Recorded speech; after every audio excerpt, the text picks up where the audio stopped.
My name is Darren Hupke, and this is Pixels and Polygons.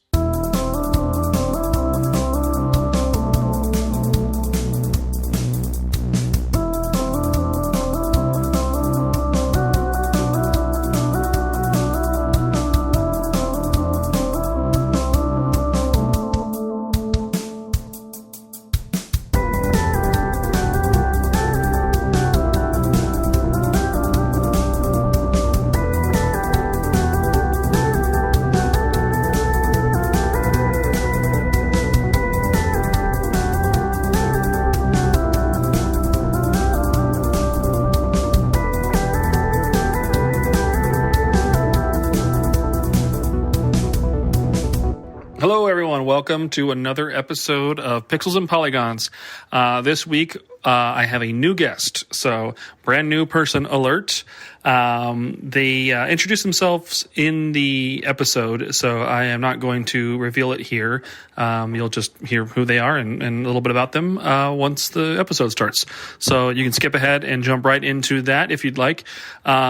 We talk about what game got us to a competitive level. Is there a game that we've got a competitive drive for, and what about it and why? It was an interesting conversation, as it's not a game I've personally been familiar with, so it was kind of more of like an interview with somebody who kind of competed at a higher level and in the fighting game community and everything. So kind of cool to have some dialogue and a little bit of a different episode. So new voice, new topic is the first time we've actually had a conversation around this thread, so this has been fun. So I hope you enjoy this week's episode. Restocked books on pixelsandpolygons.net. You can get both Retro Game Zine issue 1 and 2. Orders for 3 and 4 are coming in the next couple of weeks here. Kickstarter was just wrapped there a couple of weeks back. So new issues will be available on the website as well each month. Before too long, you'll see those there. And then the 32-bit library soft covers, volume 1 through 4, restocked and up on the website as well. So take a look there. You can get all of them digitally on my Patreon page, patreon.com/Darren Hupke. You can see some original writing. I'll occasionally post some, one-off article. I've been doing some book reviews for some of the other video game books I've been reading. Just miscellaneous things there. Free to follow along, kind of see progress updates for the stuff I'm working on and some original writing. And there is a paid tier that helps support me doing all these things that I've been doing, and that gets you a postcard of the month, a review of a game with a big screenshot on one side of the postcard, and on the back side, a little written review. So it's the shortest and smallest current video game periodical in the world, assuming just based on knowledge of my limited worldview and everything. I don't know if there actually is somebody else doing something kind of random and cool and maybe smaller than this, but until I find out otherwise, I'm claiming that.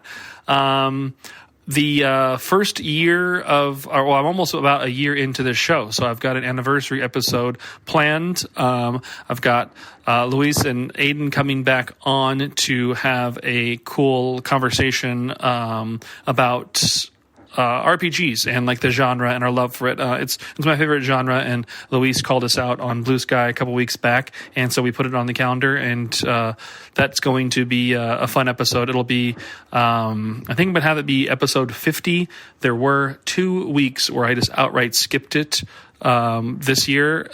So technically this would be the 52nd week, but it'll be episode 50. Doesn't matter. I think 50s are more round number. It's my show. I'll do what I want. But you'll have that episode. The special episode will be released then. That'll be the anniversary celebration giant. I think it's going to be a long episode. I think it's an hour and a half or so. It's more than an hour, yeah. But that'll be fun. A longer form thing, just to kind of celebrate a year of the show. That's all I got for you. Otherwise, again, pixelsandpolygons.net, patreon.com/Darren Hupke. Follow me on Blue Sky at darrenhupke.bsky.social or at pixelsandpolygons.net for that direct account. And otherwise, enjoy your week. Keep playing games, have fun, be good to each other, be good to the world, and we'll see you next week. Bye.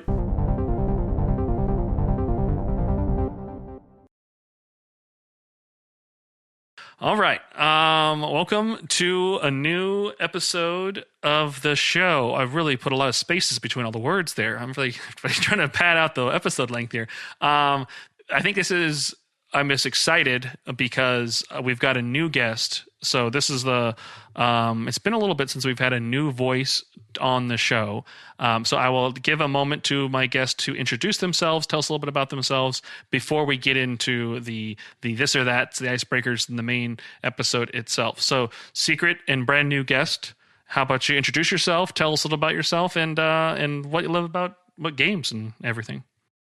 Hi, my name is IdolismJ.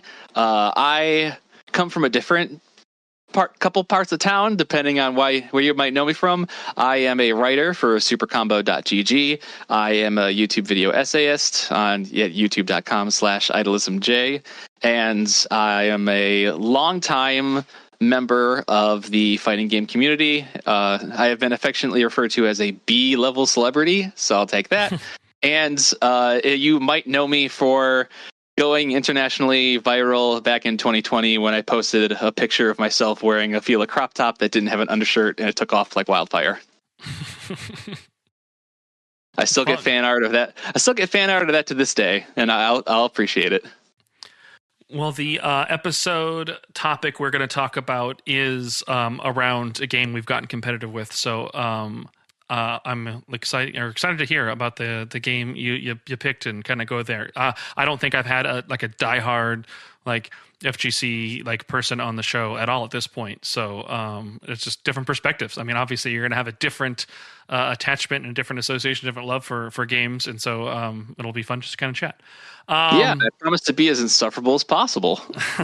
Yeah, I mean, we have come across each other just via Blue Sky, and I mean, as much as it was to a dark time to jump ship from Twitter because of all the grossness going on in the world and everything, since joining Blue Sky and just finding folks and like-minded video game players and just people to kind of interact with, it's just been fun, and somehow got in the orbit to follow you, and then we've kind of chatted back and forth, and then we also have both fallen into the Flashback 64 orbits, which again, big thanks to that crew, and so now we're just behind the scenes, we're internet friends, and we have this really cool super secret thread, just kind of get to chat with a small group of folks. Yeah, and so we're in the Blue Sky podcast Illuminati Discord group chat. I almost said Illuminati, which really gives away the Midwestern accent. I've tried so hard to fix over the years.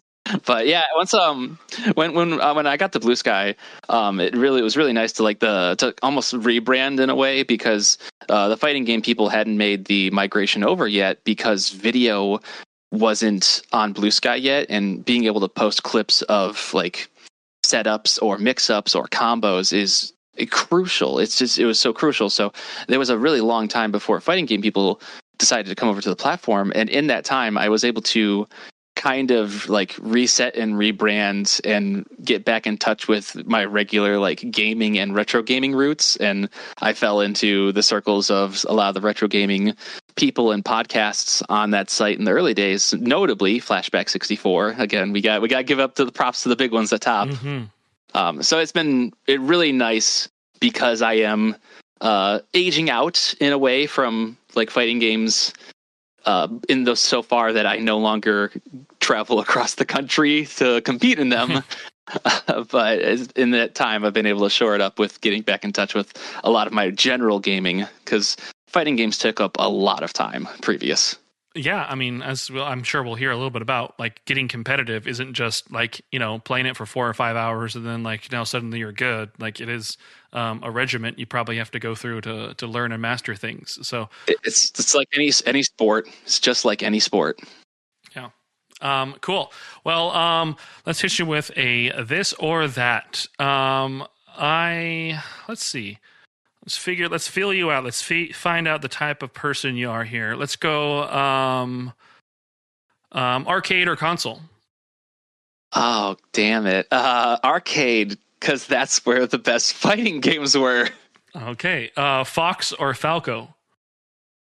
Fox, because I'm a sweat. PlayStation or Nintendo 64? Ouch. Can I plead the fifth? I was raised. I was a Nintendo 64 kid. Opened it like Christmas 1998 or whatever. And I still have a lot of affection for that console, but over time, it's just impossible to deny that the PlayStation is one of the greatest consoles ever, and I really, really love that thing. So it's like asking me which of my two children I would love more, but one of them has better grades, so I'll go PlayStation. Guns or knives? Knives. Okay, and pixels or polygons? Gonna have to go pixels on that one. Gonna have to go pixels. Yeah. Nothing gets me as excited as like a really good piece of pixel art. Yeah, I mean it's true. I mean I love the old PS1 like aesthetic. I love seeing like janky polygons. Like it does give me like nostalgia and also to see those things, but just some rad pixel art and all that stuff, or like really nice like looking like sprites, even like taking modern characters and things and making pixel art versions of them is always cool. So you can't beat that. It's hard not to like relate everything to fighting games, but like a Capcom versus pixel art sheet is so buttery smooth and crispy. They're just some of the best in the business when they were doing it. Yeah. Cool. Well, that is our this or that opening to kind of warm you up, to get you hit in the head with the icebreaker. So this is a new question I've come up with. You're the first person I'm going to ask this one to. Oh no!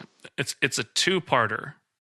But tell me, what is one of your favorite games? This might sound easy. This might sound simple. This might sound like a typical icebreaker. But what is one of your favorite games? I think I know where you could go with this, but I'll still answer it anyways. Skies of Arcadia for the Dreamcast. Okay. Now give it a new title. You can't use any of the old words, and you still have to capture the essence of the game. Yeah, I could cheat and just go with the Japanese name, Eternal Arcadia. Oh God, okay. It's a game. It's like a swashbuckling game of like seafaring, skyfaring adventure. So my brain wants to say something along the lines of like skyfaring freedom, and that doesn't really get everything across, but that has like a really nice mouthfeel to it. Skyfaring freedom. So I'll go with that. Okay. Damn, you got me good with that one, Darren. Jeez. I thought of that one. I mean, when I thought of that question, I was like, this could be fun. Like, I mean, this could be fun. Make somebody like, I mean, a game that you love, you probably like, it's just that title, it's got an impact and everything. And if it was not that name, what would you call it? Like, I'm not prepared to answer that question. It's like one of those things where like the Japanese title almost doesn't make sense. Eternal Arcadia, like, is there really anything eternal about it? So it was like localized to Skies of Arcadia because it's a game about flying through the skies. That's so much easier. And in that moment, I was like, if I was a Japanese dev, I'd just pick a really bitchin' word to throw in there. But I guess I don't have that right now. All right. Well, you passed the icebreaker test. Those are always designed. I like it when people have to sweat for those. So thank you. But again, like I mentioned at the top, for the main episode here, we want to answer the question, what is a game you've gotten competitive with? And obviously this will kind of fork into a whole conversation about it. But what's a game you've gotten competitive with? How much did you end up like playing? Like, how much time was invested in that? And was there like a go-to like character or weapon or mode? I'm sure asking someone like you, like, there's going to be a lot to that. But I'd love to hear like what is it doesn't have to maybe be the first game or your whatever, but what is a game that you want to share then that you've gotten competitive with? I might as well just go like, for the neck and do the most amount of bragging. And so I'll go with the Under Night In-Birth series because that's the one I was the best at. How long ago was that released? When was the original release for that? The original release that came to America would have been 2014 or 2013. Somewhere within that zone, that would have been, because there's a number of releases for this game. Think very much along the same like Street Fighter 2 and its offshoots in terms of the like Championship Edition, Super Turbo, that kind of thing. The original Under Night in Birth, I think, was earlier in the 2010s. That was a Japan-only game. It never came to America. A good thing for it, because that game kind of stank. And then Under Night in Birth EXE Late is the game that first came to America. I want to say it's 2014. And that is when I started playing, when it first arrived. And I was playing pretty much every version of that game since. I can only barely remember them for their like truncated names. So it's like EL, EXE Late. ST is the one after that, and I can't even think of what that is. I think it's EXE. It might just be EXE Late ST. Then there's Clear, which is the one after that. I didn't play very much of that one because that happened during pandemic times. And then currently they're on Under Night in Birth 2. This something or other, SYS. I literally had the page up. I just call it Under Night in Birth 2. Yes, system lists. It appears, yeah, like it has a Street Fighter formula there. I mean, obviously, like, if we're at Under Night in Birth 2, after all those other titles, those were just kind of iterating and improving upon just like that original core one, and this is the first true sequel, or is this still kind of feel... Yeah, it still pretty much feels like the same game. You know, the graphics are all the same, stages are the same. This is, I think, the first, like, more major mechanical upheaval, but even then it still plays very much like the same game. I would not designate this to its own series yet. It's still at its core Under Night. Okay. Well, yeah, I mean, this is not one I'm super familiar with. Like, I have seen some of it in motion and everything. I think I've seen like clips of it somewhere, but yeah, tell me a little bit, like, what was it then what was the appeal for you that got you into this game here? Like, was there, was it the developer did it, the visual style? Like, what is it about this one that like kind of jumped out to you? Yeah, so the thing that really drew me to this game was the developer, which is a company called French Bread, and they started off as like a smaller doujin fighting game company that kind of made smaller releases, but they struck it big when they were the ones who made the fighting game adaptation of Tsukihime called Melty Blood. And Melty Blood was real popular, you know, within its target market, we'll say. But that game, a lot of people have a lot of affection for that. So when Under Night was announced, this was their big chance to make their own original work. And a lot of people who followed Melty Blood were very excited at the idea of like, oh crap, here we go. French Bread gets to make their own game now, in a sense. Okay, and what system did you originally play it on? Originally, this would have been starting on PS3.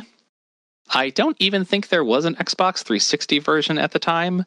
And the series has upgraded as the consoles do to PS4. I don't know if there's a PS5 version. I'm almost certain no one would play a PS5 version because it would just be easier to stay on PS4 at this point.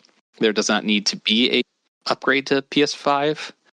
And you can play it on PC, but for like offline play, it would be standardized as being played on PS4 to my knowledge right now. Although you can do PS5 because of the PS5 back compat to PS4. So when did you make the mental choice to like get competitive with it then? I mean, obviously, like, you know, like how much time like did you start seeing yourself investing, and like what like, yeah, tell me that story then on getting competitive with it.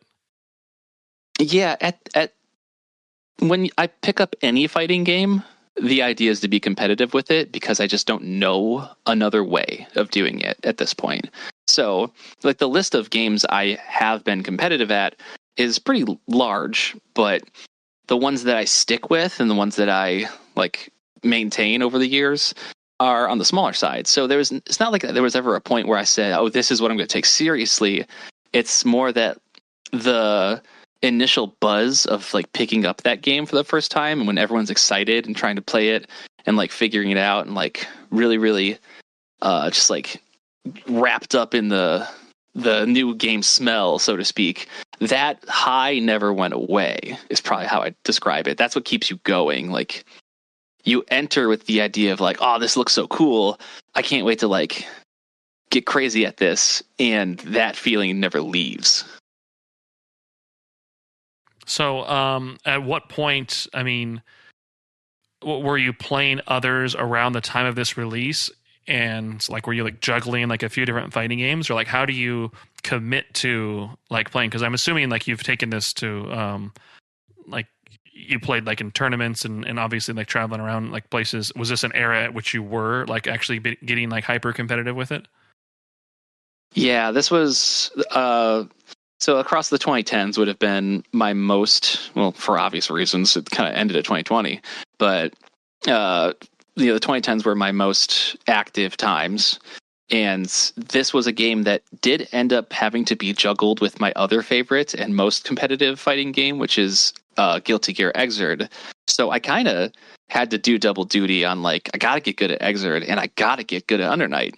And so there would be times where like one game is getting a little more priority than the other. But the reason I picked Under Night, and I think the reason it sticks out with me, is like I've been playing Xrd for a little longer than Under Night, but I have always been much better competitively at Under Night. Xrd, I can't get past the point of being as good as I am that I could be in Under Night. Under Night has always come so naturally to me almost. And I've always felt like I could exceed my own thoughts of where I should be in that game and just like achieve better results, achieve better placements, win smaller tournaments. And, you know, even as recently as like 2 days ago, I beat someone in my state. I didn't beat him in the set, but I took a game off of him. And that's like the second time I've ever taken a game off this guy. So like, I'm still getting better at this thing all these years later. Interesting. So, I mean, you mentioned obviously with Under Night, this is the one that like your skill like was obviously its highest essentially like against your competition. So, like, what are some of the like tournaments like you've played in? Like, what are like some of like your favorite kind of like highlights or like placements and like rankings? Like tell us like a little bit of that that side of it. I mean, because like the competitive. I mean, we mentioned it at the start of it, but it's like a sport. I mean, obviously you're continuously like playing it every day, and so you're investing hours and hours. But you do that so that you can compete, and so yeah. I mean, like what was the peak you think you got here in this game, and what were some of those results? So my best year was 2019. And that would have been like the year that I was probably considered an actual threat in the game. Like I wasn't just someone who would be good, but like, you know, I'd lose to all the best people. That was the one year where it was like, hey, even if you're really good at this game and you come up against me, like there's probably going to be a scrap to get past me. I was actually quite good because that was the year that I went to Frosty Faustings, which is a really big tournament in Chicago. And I placed 17th out of, I'm not entirely sure how many, but the 17th is like crazy good. I could probably pull up that number as I tell the rest of the other stories. But so Frosty Fausting, getting 17th was phenomenal because like a lot of these games, they have like certain cutoff points for what is considered like your better placements. Like everything's like you want to make top 8. Like the bracket's always going to cut down in a way that like you want to make top 8. And me being one placement away from top 16 is like, oh my god, I never thought I could ever get there in my life. But I beat some really good people on the way. Some of those were immortalized in on like the stage recording. Like I had to go up on stage and I had to be broadcasted, and I still beat people who where I would say are better than me, but I won that day. And that one's always going to hold very, very highly for me, probably the highest. And then later that year, I went to Evo, which, you know, most people at this point know what Evo is because that's the big fighting game tournament. That's like the big worldwide fighting game tournament that happens every year. Mm-hmm. And so Evo 2019, that was the single largest, it was the single largest Under Night bracket that there ever has been. there were 1,100 people Whoa. in that bracket, and I placed 96th. Wow. 1,100 people. Jeez, how? I mean, Yeah. that's done over the span of days, I assume. No, you can run. I mean, it's a really big tournament in Las Vegas, so they got the square footage to run that in like less than a day. Wow. I've run some big tournaments, nothing as big as Evo, obviously, but like I understand the logistics on like, oh yeah, this is how you make this happen. And I just looked it up. Frosty Fostings 2019, I got 17th out of 177 people. So that's top 10%. Yeah, I did pretty damn well for myself on that one. So that is the year that where like everything felt like it was worth it, so to speak. Like all the practice and all the grinding and all the going to other events and doing nowhere near as well. I didn't know that a gigantic global catastrophe was 1 year later, but I felt like at the end of 2019, I was like, okay, that's the year I can hang my hat on. Like it was all worth it for that year. Yeah, that sounds awesome. I mean, that's obviously like, placing that high is there. If you had to put a number on the amount of hours, like, I mean, I guess leading up to like a tournament, like how much do you think you were playing on a given day to kind of like prep and prepare and kind of get yourself like staying like, ready essentially? I don't know how to answer that because I don't think practice for these things can be quantified that way. I know sometimes I would like go online and I would grind for 2 to 4 hours maybe if I had the chance, but a lot of it is in a sense fighting games are like muscles. You have to train them and then you have to let them recover. You need to take breaks to let all the things that you are practicing actually mentally set in your brain, and then you come back and you go, oh my god, this is easy now. I don't have to think about it the way I used to.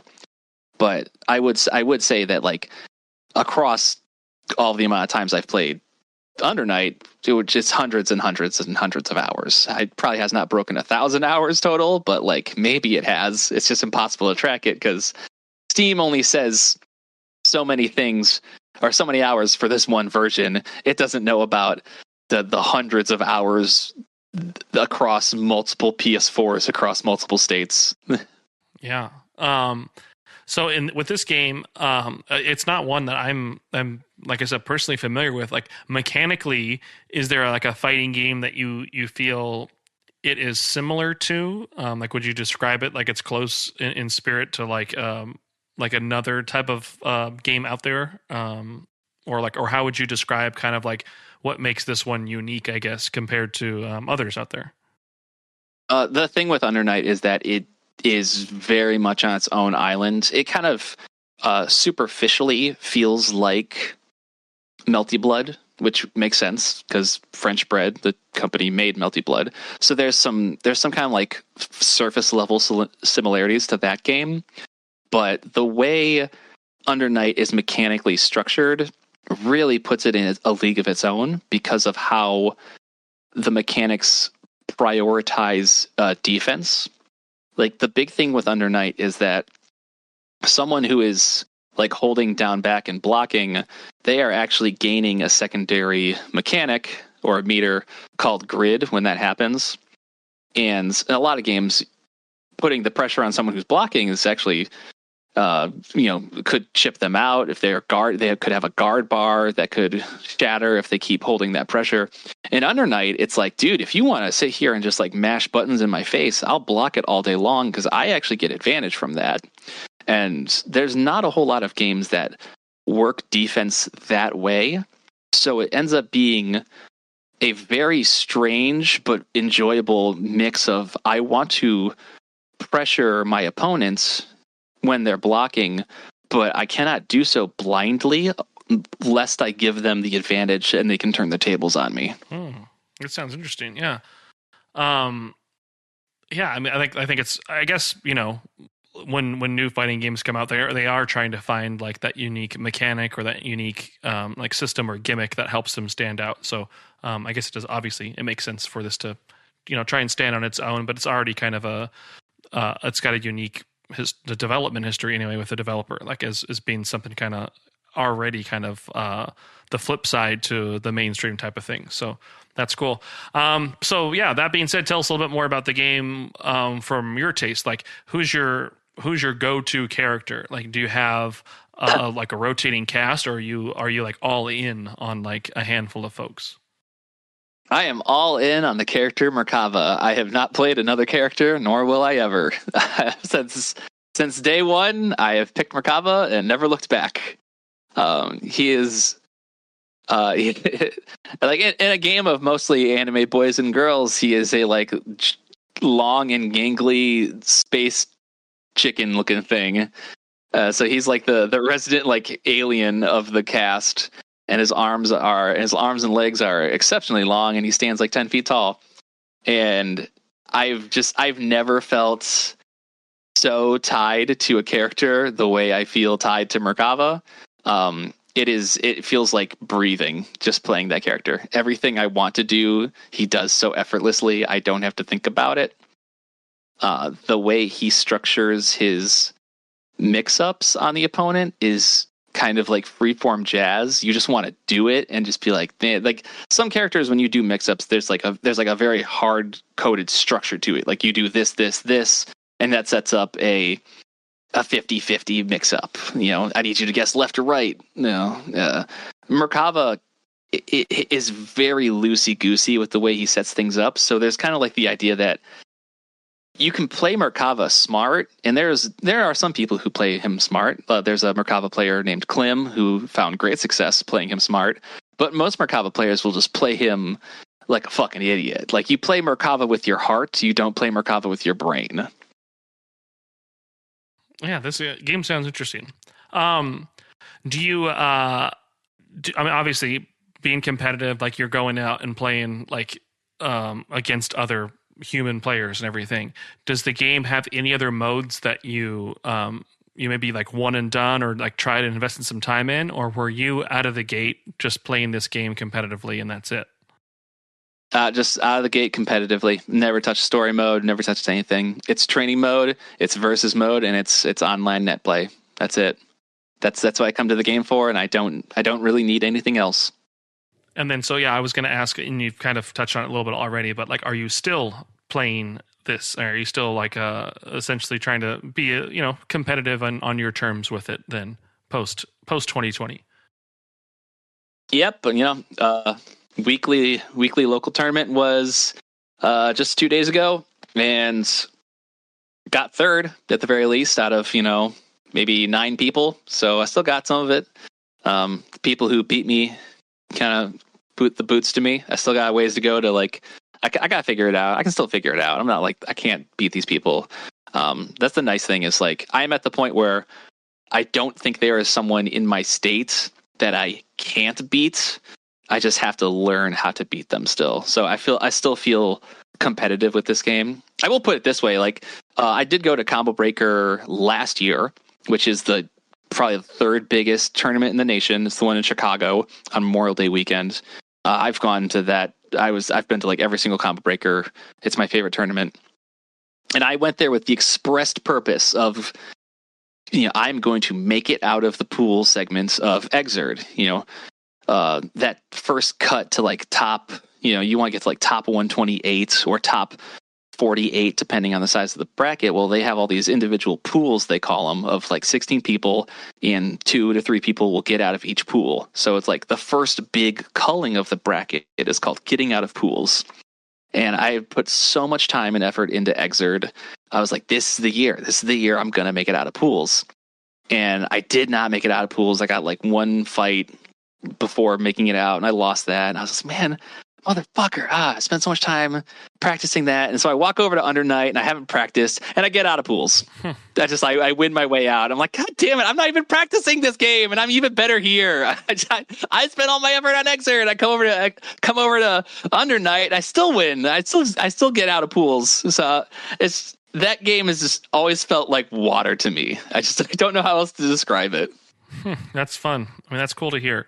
I mean, obviously, you're a fan of the game. I mean, that you wouldn't be if you weren't sticking with it. What would it take for you to invest in another game? Like, what would it be? What would it take for there to be another game to kind of like take the spot of this one for you? Or do you envision yourself kind of like still playing this because of your skill level at it? I have kind of said that like I will probably play Exerd and Under Night until I die, more or less. Like these are the games that I've put the most amount of time into. I will always take them serious to some degree. And from there, it just becomes like, hey, what's the other game I want to have an interest in and will find enjoyment in playing?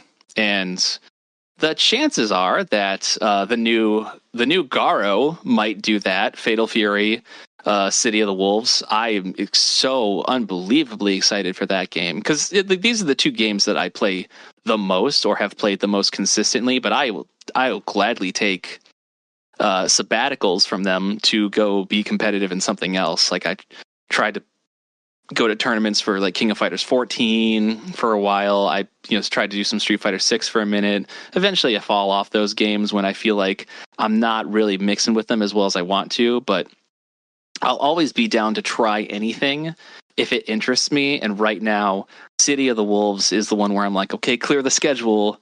I'm going to maybe put some things on the back burner because this feels like this could be another really, really, really good game for me. Interesting. Cool. Well, yeah, I mean, that does it. That answers the question. We did the thing and that kind of completes the episode for us. Yeah, it's only happened one other time where I didn't feel as like well versed in the game we spoke about. So I mean, this did turn into a little bit more interview mode than maybe discussing the game and everything. But it sounds really interesting. I've gotten the fighting game itch quite a few times. I primarily, like growing up, I was obviously playing it for like single player or just against friends or things like that. But there's a few times there that I did get like hey, what if I did stick this out? What if I did write this out? And it's always just curious to see, like, it's not always just because it's the best or the most popular thing. There's just something that calls to you on a personal level sometimes that gets you associated with it and gets you attached to it. And then you just kind of commit to it and everything. So it sounds like clearly you found a few for you, and I wish you luck in that. And obviously we'll stay in contact. I'd be curious to know, next tournament that goes on, make sure I'm cheering you on and everything. But yeah, thanks for participating in the episode. Anything you want to plug or bring up before we wrap this? I'll just put some plugs in real quick. As I mentioned, I'm a writer for supercombo.gg. That is the big fighting game. It's kind of like the fighting game library of Alexandria. It used to be what was known as Shoryuken.com, which was like the main fighting game forum back in the day that forums were a thing. And now supercombo.gg lives on as the next evolution of that. So I've done some work on a couple of games that for the wiki that game that Super Combo has, like Advanced Variable Geo2. I put a lot of time into revamping that wiki. Toy Fighter is not on that wiki. It's on a different one. I think that's the main one I put in there. I've done a number of games wiki works, but my writing is also on supercombo.gg. As I mentioned, my main thing is that I do YouTube videos at youtube.com/IdolismJ. Just like the letter, not my full name, Jay, just the letter.